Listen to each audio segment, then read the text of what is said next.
everyone. Today we will do chapter 10 of class 9th, which name is gravitation. It's a very interesting and important chapter. You must enjoy this session.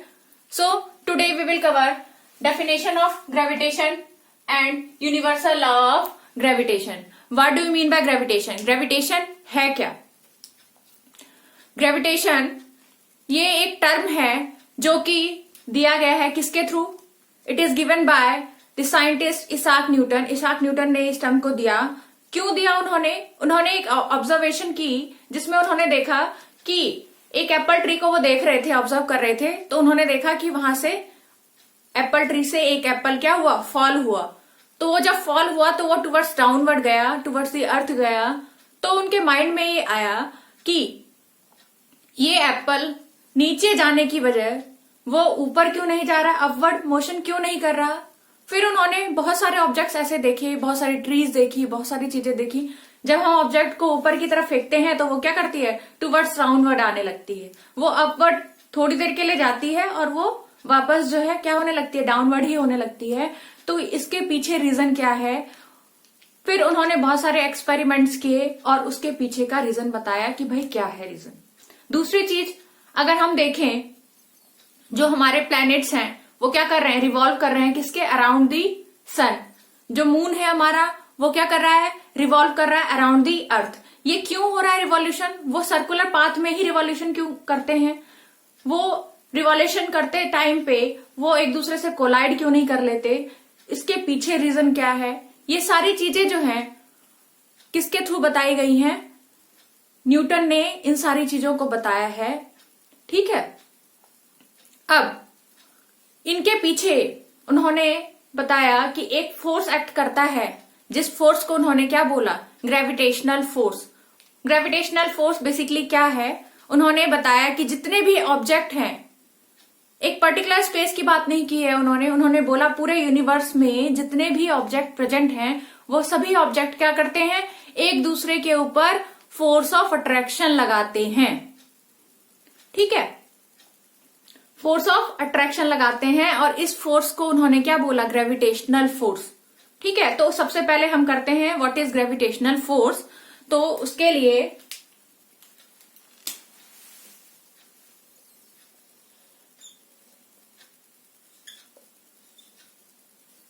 और उन्होंने क्या बोला? इस gravitational force को उन्होंने क्या किया? एक नाम दिया, एक टर्म दी इस टोटल एक्टिविटी को, जिसको उन्होंने क्या बोला? Gravitation.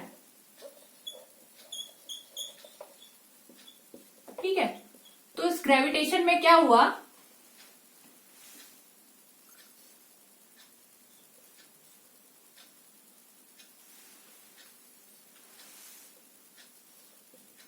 It is a phenomenon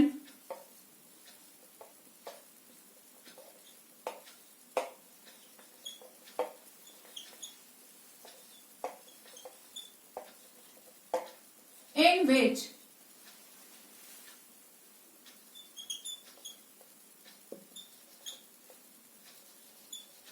all the objects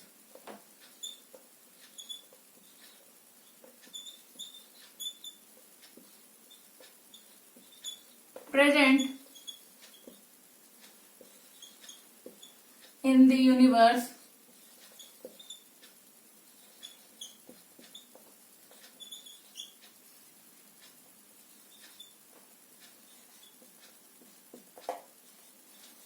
attract to each other. क्या करती हैं? जितने भी ऑब्जेक्ट प्रेजेंट है इस यूनिवर्स में वो क्या करती हैं? एक दूसरे को अट्रैक्ट करती हैं. विद अ किससे अट्रैक्ट करती हैं?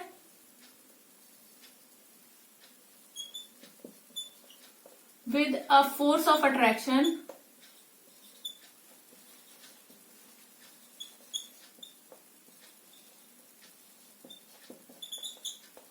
And this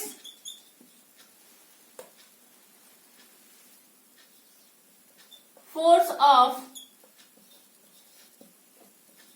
attraction between the object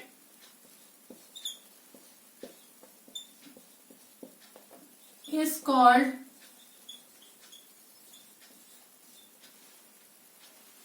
gravitational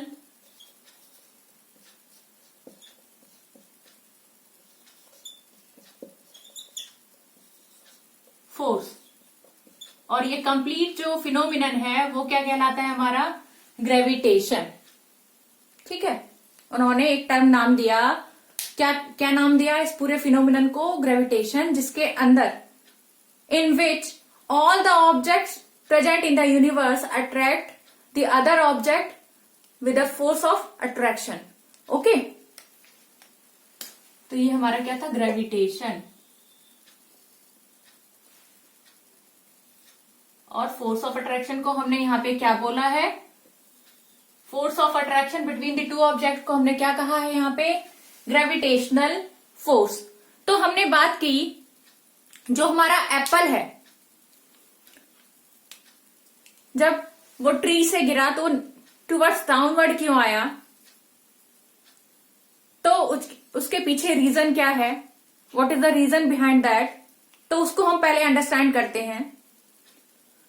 According to the third law of motion, which is given by the Isaac Newton, जो साइंटिस्ट है हमारे, उन्होंने ये लॉ दिया था, लॉज ऑफ मोशन में जो थर्ड लॉ था, अकॉर्डिंग टू दिस लॉ क्या था कि अगर एक ऑब्जेक्ट दूसरे ऑब्जेक्ट पे फोर्स एक्सर्ट करता है तो सेम टाइम पे जो फर्स्ट ऑब्जेक्ट है वो क्या करेगा, सेकंड पे फोर्स अप्लाई अगर कर रहा है फर्स्ट ऑब्जेक्ट, तो सेम टाइम पे क्या होगा, सेकंड वाला भी फर्स्ट पे फोर्स अप्लाई करेगा, बैकवर्ड फोर्स लगाएगा। और ये जो दोनों फोर्स हैं वो क्या करेंगे, इक्वल इन मैग्नीट्यूड होते हैं बट अपोजिट इन डायरेक्शन होते हैं। तो अगर इसके अकॉर्डिंग चले तो हम देख रहे हैं जो हमारा एप्पल है वो टुवर्ड्स डाउनवर्ड फॉल हो रहा है। इट मीन्स जो अर्थ है उसने क्या किया है, फोर्स अप्लाई किया है किस पे, हमारे एप्पल पे। ठीक है, और उसी सेम टाइम पे एप्पल भी अप्लाई करेगा फोर्स। इसका मतलब कि अगर अर्थ जो है एप्पल को अपनी ओर खींच रहा है तो सेम टाइम पे एप्पल क्यों नहीं अर्थ को अपनी ओर खींच लेता, क्यों नहीं खींच रहा है, क्या कारण है। ठीक है, तो सेकेंड लॉ ऑफ मोशन जब हमने पढ़ा था तो उसमें हमने देखा था जो फोर्स है वो क्या है, force is equal to mass and acceleration का प्रोडक्ट है। फोर्स क्या है हमारा, force is equal to ma according to second law of motion. हमने क्या पढ़ा, according to second law of motion हमने क्या पढ़ा था, जो फोर्स होता है वो क्या होता है, ma, मास इनटू एक्सेलरेशन। ठीक है, अगर यहां से हम एक्सेलरेशन निकालें तो हमारे पास क्या आएगा, F अपॉन में m। ठीक है, इसका मतलब क्या है, जो एक्सेलरेशन है वो किस पे डिपेंड होता है, वो ऑब्जेक्ट के मास पे डिपेंड करता है। अगर ऑब्जेक्ट का मास क्या होगा, कम होगा तो acceleration produce by the object क्या होगा, मोर होगा। और अगर मास यहां पे हमारा क्या हो, लेस हो, तो acceleration produce by the object is greater than. अगर ये लेस होगा तो ये मोर होगा, और अगर ये मोर होगा तो ये लेस होगा। Both are reciprocal to each other, दोनों क्या है, एक दूसरे के रेसिप्रोकल हैं। ठीक है, तो उस कंडीशन में अगर हम एप्पल और अर्थ की बात करें तो एप्पल का जो मास है वो क्या है, बहुत कम है। एप्पल का मास कम है तो acceleration produce by the Apple क्या होगा, मोर होगा। ठीक है, तो उस कंडीशन में जो एक्सेलरेशन प्रोड्यूस हुआ है एप्पल के थ्रू वो ज्यादा है as compare to the acceleration produce by the earth. Earth का मास ज्यादा है तो एक्सेलरेशन प्रोड्यूस क्या होगा, बहुत लेस होगा। तो उस कंडीशन में जो है acceleration produce by the object is more. Object means apple की जो एक्सेलरेशन है वो ज्यादा है as compare to the acceleration produce by the earth, तो उस कंडीशन में हमें क्या होगा, जो एप्पल है वो फॉल होते हुए दिखाई देता है। ऐसे ही बाकी जो ऑब्जेक्ट्स देखते हैं, जैसे ये पेन है, पेन को भी हम अगर ऊपर थ्रो करेंगे तो वो जब फॉल होने लगेगा तो टुवर्ड्स डाउनवर्ड ही आएगा। क्यों आएगा towards downward? What is the reason? Same reason is applicable for that. The mass of that object is very less as compare to the mass of the earth. तो हमें जो acceleration produce दिखेगा वो acceleration produce इस object में ज्यादा दिखेगा। जब एक्सेलरेशन प्रोड्यूस होता है तो कोई भी ऑब्जेक्ट क्या होता है, मोशन गेन कर लेता है। तो उसी कंडीशन में जो एप्पल है क्या कर रहा है, उसमें एक्सेलरेशन ज्यादा है तो वो क्या कर रहा है, मोशन में हमें दिखाई दे रहा है। ठीक है, तो एक रीजन ये हो गया। दूसरा, हमने अभी क्वेश्चन हमारे माइंड में आया था, जो प्लैनेट्स हैं वो रिवॉल्व करते हैं अराउंड द सन, और जो मून है हमारा वो भी रिवॉल्यूशन लगाता है, वो भी राउंड लगाता है अराउंड द अर्थ। तो वो एक दूसरे से कोलाइड क्यों नहीं कर लेते, वे एक दूसरे से क्यों नहीं भिड़ जाते हैं? What is the reason behind that? उनके पीछे अब रीजन क्या है? ठीक है, तो उसको हम अंडरस्टूड करते हैं।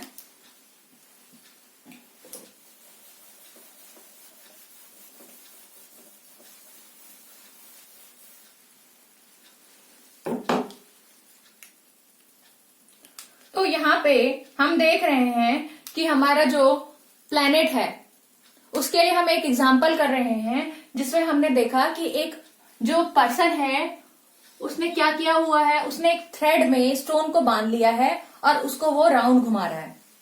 ठीक है, तो हम ये सपोज कर लेते हैं ये थ्रेड है और उसमें उसने वो क्या किया है, स्टोन को बांध लिया है। अब वो उसको क्या कर रहा है, राउंड घुमा रहा है। ठीक है,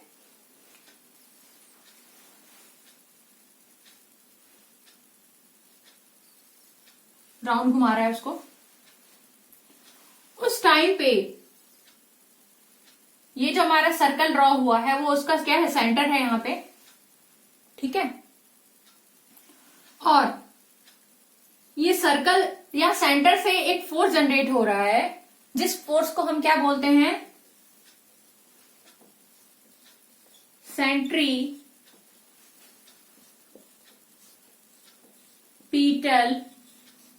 फोर्स। इस फोर्स को हम क्या कहते हैं, सेंट्रीपिटल फोर्स। और सेम टाइम पे एक टेंजेंट ड्रॉ हो रही है। ठीक है, एक टेंजेंट ड्रॉ होती है और इस टेंजेंट से यहां पे एक फोर्स, अपोजिट फोर्स है, जो कि क्या कहलाती है, सेंट्रीफ्यूगल फोर्स। तो हमारा ये क्वेश्चन है कि जो मोशन हो रहा है मून का अराउंड द अर्थ, या फिर प्लैनेट जो है वो मोशन कर रहे हैं अराउंड द सन, तो उस केस में वो सर्कुलर पाथ ही क्यों लेते हैं, या वो आपस में एक लीनियर पाथ क्यों नहीं ले लेते, एक लाइन ज्वाइनिंग क्यों नहीं ले लेते, एक स्ट्रेट लाइन क्यों नहीं ले लेते, वो एक सर्कुलर पाथ में ही क्यों अपना मोशन करते हैं? What is the reason behind that? तो उसको हम अंडरस्टैंड कर रहे हैं कि वो सर्कुलर पाथ को ही क्यों फॉलो कर रहे हैं। ठीक है, तो इस कंडीशन में यहाँ पे हमने बताया कि ये जो सर्कुलर पाथ है उसका जो सेंटर है उस पे एक फोर्स जनरेट हुआ है, जिस फोर्स को हम क्या बोल रहे हैं, सेंट्रीपिटल फोर्स। और इसको हम सेंट्रीपिटल फोर्स को हम सेंटर सीकिंग फोर्स भी बोलते हैं, सेंटर सीकिंग फोर्स। ठीक है, ये हमारा सेंटर सीकिंग फोर्स भी है। तो अब क्या हुआ, यहां से जो फोर्स जनरेट हुई उस फोर्स ने इसको क्या किया है, सर्कुलर पाथ प्रोवाइड किया है। इसकी वजह से ही जो ऑब्जेक्ट है वो क्या कर रहा है, सर्कुलर मोशन गेन कर रहा है। फॉर एग्जाम्पल, अगर हम इसको मून मान लें, इस स्टोन को, और यहाँ जो फोर्स है उसको हम क्या माने, अर्थ। सेंटर से, अर्थ के सेंटर से क्या लग रहा है, फोर्स लग रहा है, अर्थ फोर्स लगा रही है और उसके इसीलिए वो क्या कर रहा है, रिवॉल्यूशन कर रहा है सर्कुलर पाथ में। अगर ये फोर्स हट जाए, in the absence of the centripetal force, then what happen, तो क्या होगा, जो ये सर्कुलर पाथ है वो सर्कुलर पाथ की जगह पे वो क्या हो जाएगी, एक स्ट्रेट लाइन में मून जो है या फिर प्लैनेट्स जो है वो एक क्या ले लेंगे, स्ट्रेट लाइन मोशन ले लेंगे रेदर देन दी सर्कुलर पाथ मोशन। ठीक है, तो यही रीजन है कि जो हमारा प्लैनेट्स हैं, जो हमारा मून है वो क्या करता है, सर्कुलर पाथ फॉलो करता है। क्यों? क्योंकि there is a one force behind that, which force is, वो फोर्स क्या है, सेंट्रीपिटल फोर्स और सेंटर सीकिंग फोर्स। ठीक है, और सेम टाइम पे क्या हो रहा है, सेंट्रीफ्यूगल फोर्स भी जनरेट हो रहा है, जो क्या है, वो इधर से लग रहा होता है और ये इस तरफ से लग रहा होता है। दोनों एक दूसरे को क्या कर रहे होते हैं, सर्कुलर मोशन में ऑब्जेक्ट को मोशन देने के लिए क्या करते हैं, हेल्पफुल होते हैं। ठीक है, तो अगर यहां से ये वाला सेंटर वाला फोर्स हट जाएगा तो यहाँ पे सेंट्रीफ्यूगल फोर्स वर्क करेगा और जो ऑब्जेक्ट है वो क्या करेगा, स्ट्रेट लाइन में मोशन गेन कर लेगा। ठीक है, तो वो स्ट्रेट लाइन कब करता है gain, straight line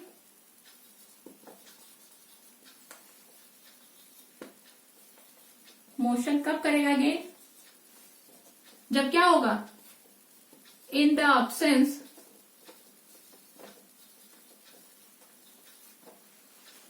absence of centripetal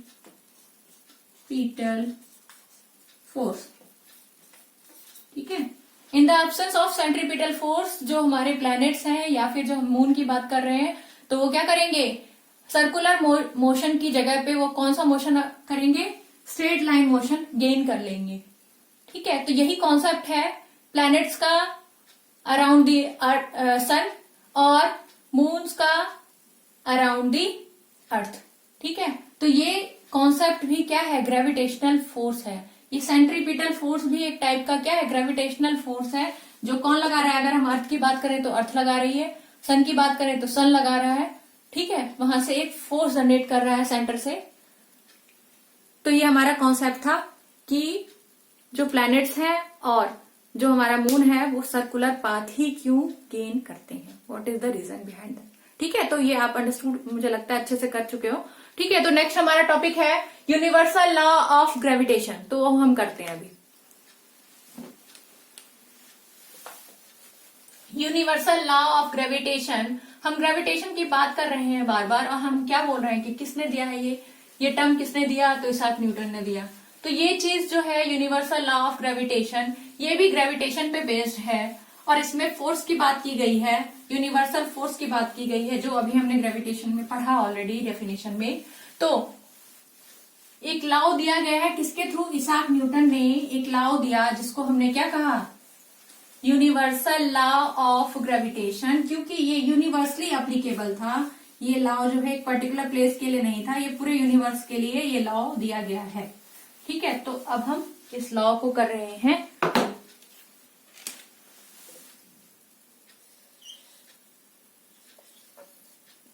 universal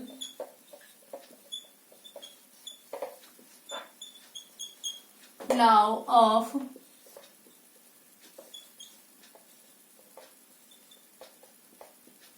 gravitation.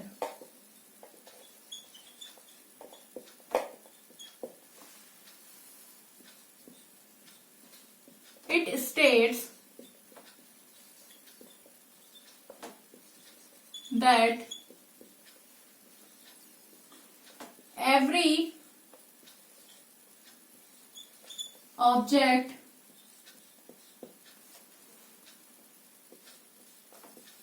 present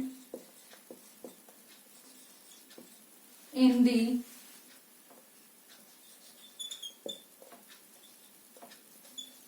universe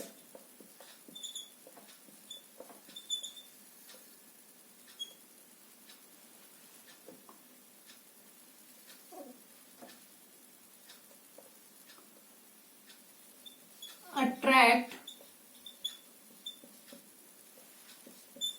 the other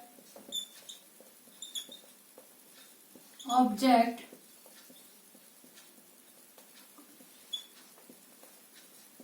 with a force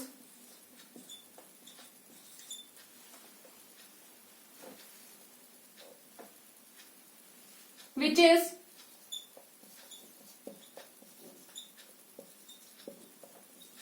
directly, or we can say that which is proportional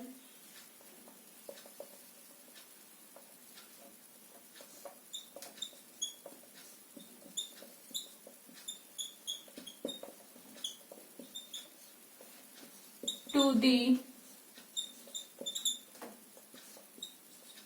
product of their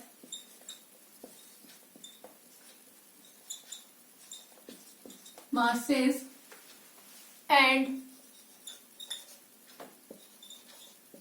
inversely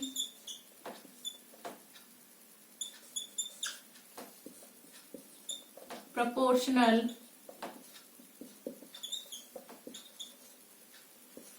to the square of the distance between them.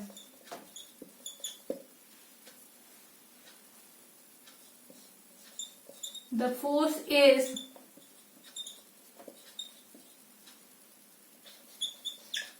lying along the line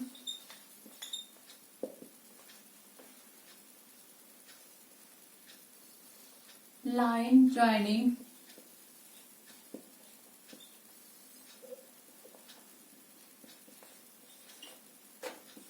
of center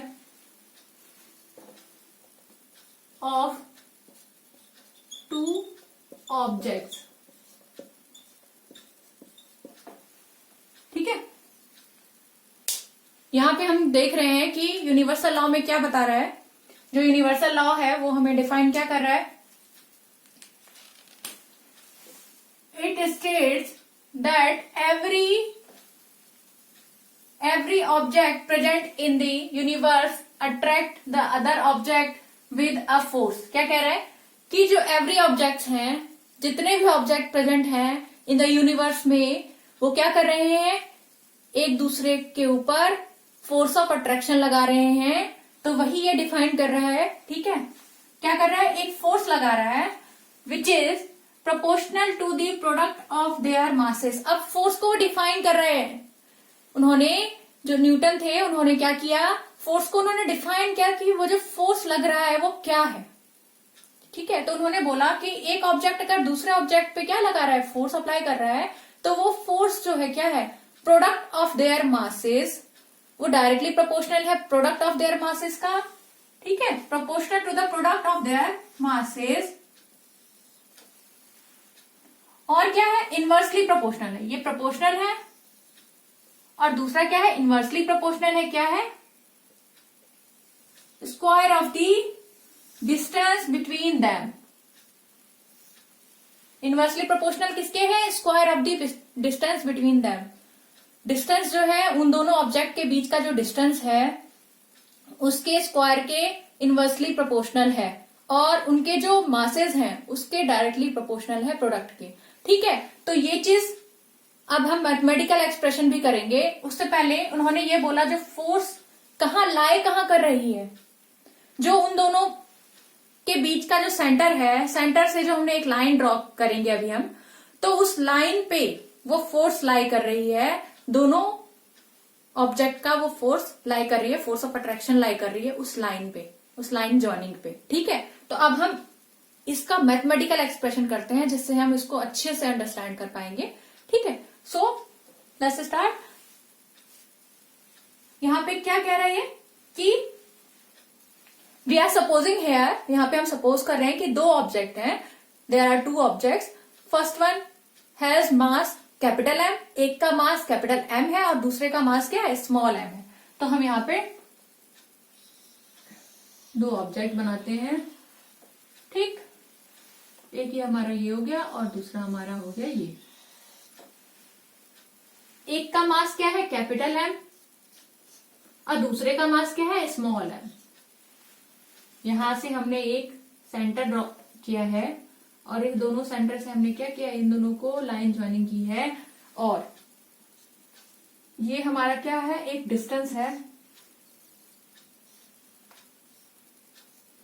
हमने ये distance represent किया है small D से।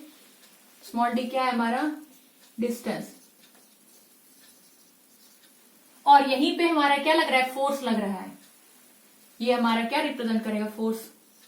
ये line joining है, इस पे हमारा क्या है, फोर्स अप्लाई हो रहा है, फोर्स ऑफ अट्रैक्शन। इसी लाइन ज्वाइनिंग से हम इसको कैलकुलेट कर रहे हैं। ठीक है, तो हमने यहां सबसे पहले क्या सपोज करना है,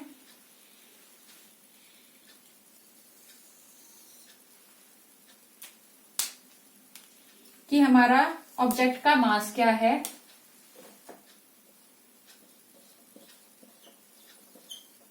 मास ऑफ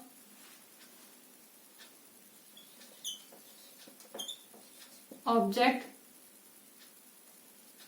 वन ऑब्जेक्ट मान लो, वन ऑब्जेक्ट क्या है हमारा, capital M. Mass of second object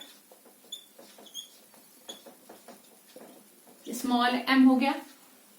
ठीक है, और यहां पे डिस्टेंस मान रहे हैं, distance between the two objects,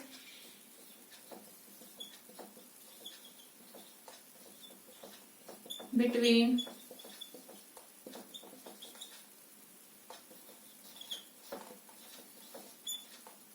distance between two objects क्या हो गया हमारा, यहां पे स्मॉल डी है। ठीक है, अब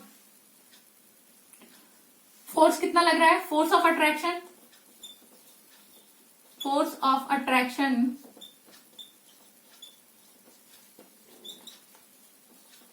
बिटवीन टू, वो लग रहा है क्या, एफ। ठीक है, अब हमने क्या बोला, according to this law, universal law of gravitation, उसमें क्या बोला गया है, जो फोर्स है वो क्या है, डायरेक्टली प्रोपोर्शनल है किसके, प्रोडक्ट ऑफ देयर मासेस। तो एक मास तो कैपिटल एम था और दूसरा एम क्या है, स्मॉल एम है, तो उसका प्रोडक्ट हो गया, प्रोडक्ट ऑफ देयर मासेस। दूसरा क्या बताया गया है कि एफ जो है वो इनवर्सली प्रोपोर्शनल है किसके, square of the distance between them. तो square of the distance, distance हमारा यहाँ पे डी था, तो डी का क्या हो जाएगा, स्क्वायर। ये एक इक्वेशन हो गया हमारा, ये हमारा सेकेंड इक्वेशन हो गया। ठीक है, अब अगर हम फर्स्ट और सेकेंड को कंबाइन करें बाय कंबाइनिंग,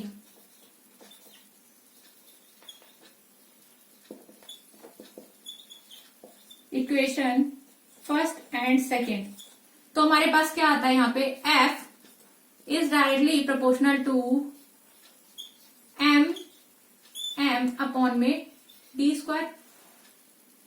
यहां पे डायरेक्टली प्रोपोर्शनल का जब हम साइन हटाते हैं कभी भी, तो क्या होता है, वो एक कांस्टेंट लगता है वहां पे, इक्वल टू जब हम लगाते हैं डायरेक्टली प्रोपोर्शनल की जगह, तो वहां पे एक कांस्टेंट भी आता है। तो यहाँ पे एक कांस्टेंट आएगा। यहाँ अगर एफ की बात करें तो एफ क्या हो गया हमारा, एफ इक्वल टू, यहाँ पे एक कांस्टेंट आया, वो क्या है, जी।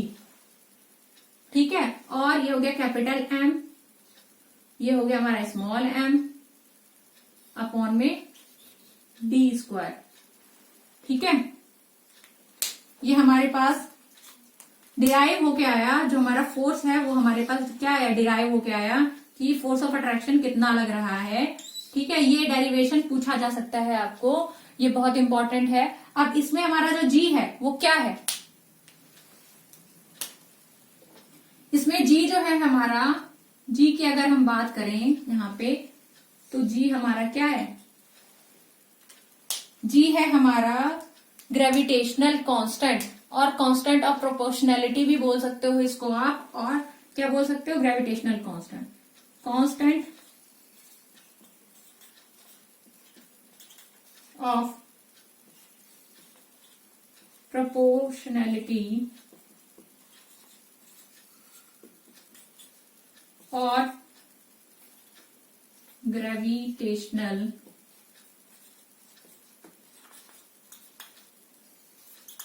कांस्टेंट। तो कैपिटल जी हमारा क्या हो गया, ग्रेविटेशनल कांस्टेंट हो गया, और ये कांस्टेंट है और इसका क्या होगा, एक फिक्स वैल्यू होता है कांस्टेंट का। तो यहाँ पे एक ग्रेविटेशनल कांस्टेंट की एक फिक्स वैल्यू है, वो क्या है, जी की वैल्यू क्या होती है, अभी हम जी की वैल्यू करते हैं अब, ठीक है। तो ये तो हमारा क्या हो गया, एक हमने यूनिवर्सल लॉ ऑफ ग्रेविटेशन के थ्रू हमने डिराइव किया है कि वो टोटल फोर्स कितना है, फोर्स ऑफ अट्रैक्शन कितना है, वो हमने डिराइव किया है यहाँ पे कि F equal to G M M upon में डी स्क्वायर। ठीक है, फोर्स क्या है, वो डायरेक्टली प्रोपोर्शनल है किसके, product of their masses and inversely proportional to the square of the distance between them. तो वो हमने यहाँ पे फाइंड आउट किया है। ठीक है, अब हम कैपिटल जी का वैल्यू फाइंड आउट करेंगे, जो कांस्टेंट दिया गया है वो वैल्यू कितनी है वो हम देखते हैं, और उसका यूनिट क्या होता है वो भी हम अभी देखेंगे। ठीक है, तो अब हम उसको करते हैं।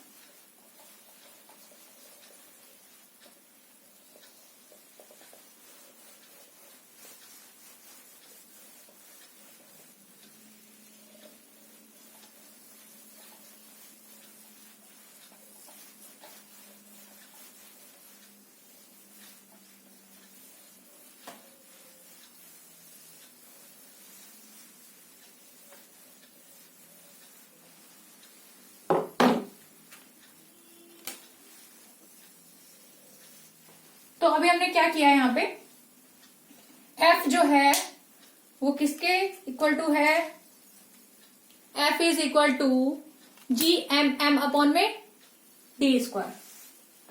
F अगर हम वैल्यू ऑफ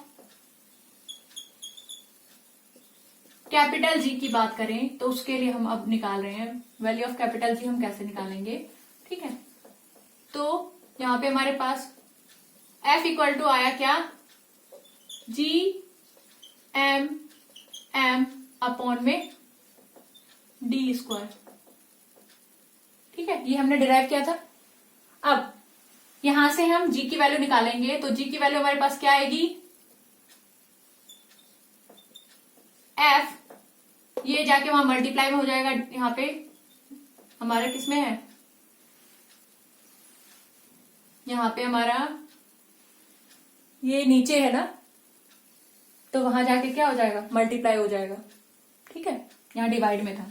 अब हमारे पास क्या आया, यहाँ पे जी हम निकाल रहे हैं, ये जाके मल्टीप्लाई हो गया, यहाँ पे हमारे पास एम एम बच गया, capital M and small M.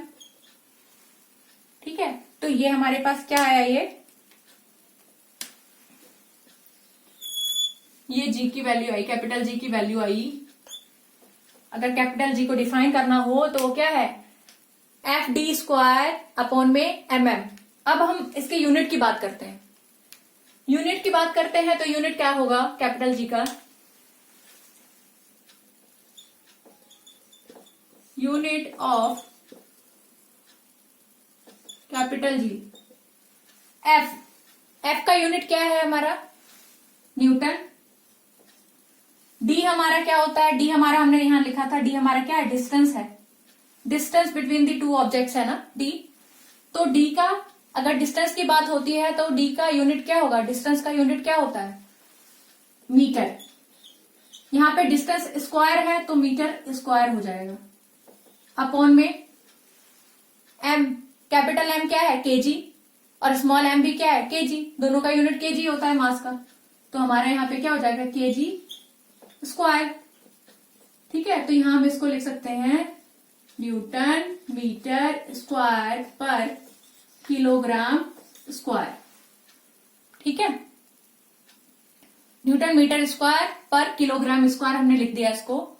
और इसके अगर वैल्यू की बात की जाए, जो इसका कांस्टेंट वैल्यू है, वो कांस्टेंट वैल्यू क्या है, इसका कांस्टेंट वैल्यू इसका है 6.673 इंटू 10⁻⁻11, और ये यूनिट न्यूटन मीटर स्क्वायर पर kilogram square.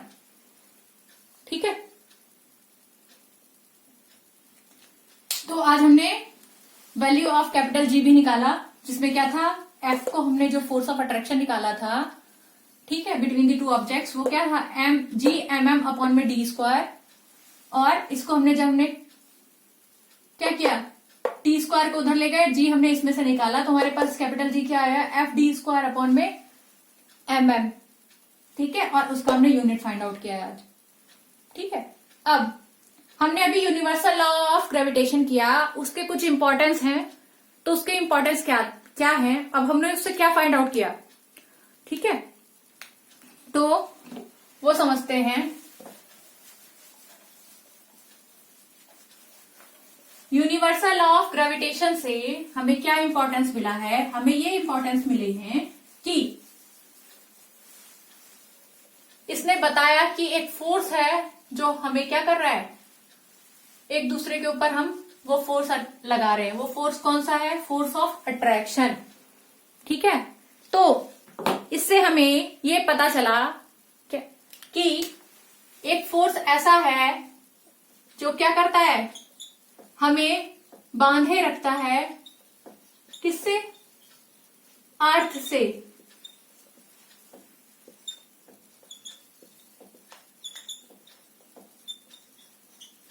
Importance of universal law of gravitation.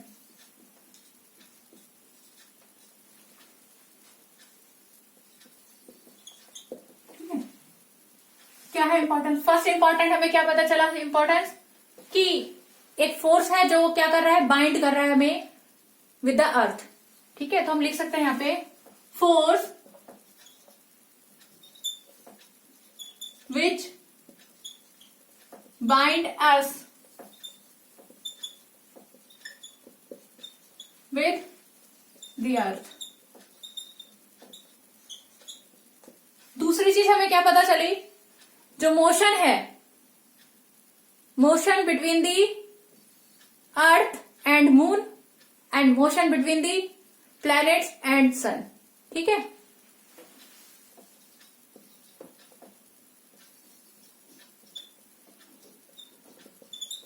Motion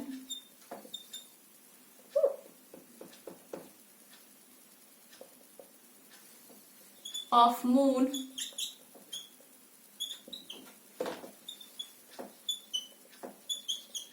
around the earth or motion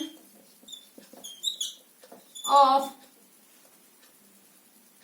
planets around the sun। ठीक है, तो ये सारे इंपॉर्टेंस हमें पता चले हैं किसके through, universal law of gravitation के थ्रू। ठीक है, एक और है टाइड्स ड्यू टू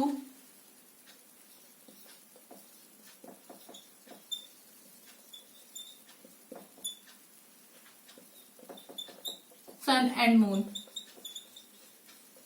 ठीक है, तो ये 4 इंपॉर्टेंस जो आपके एनसीईआरटी बुक में भी दिया हुआ है, ये भी पूछे जा सकते हैं आपको।